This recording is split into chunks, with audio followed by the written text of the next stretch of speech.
বৃষ্টিতে গরিব মানুষ কিভাবে যাচ্ছে, আর পারতেছে না, তো পাশে গিয়ে দাঁড়াইছে। আর এই ছাতাওয়ালা যাচ্ছে ছাতা নিয়ে।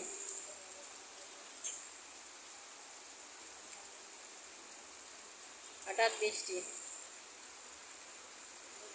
একজন রিক্সাওয়ালা যাচ্ছে, মাথায় একটা তিন কাগজ পেঁচিয়েছে।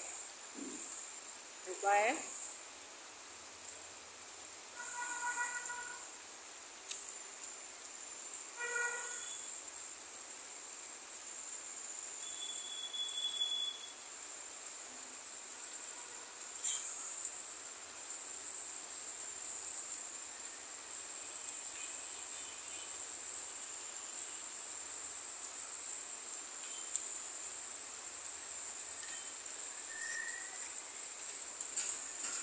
বৃষ্টিতে আমার মেয়ে হাত হাত বাড়িয়ে দিয়েছে বৃষ্টির জন্য, কিন্তু বৃষ্টি তো হাত পর্যন্ত যাচ্ছে না।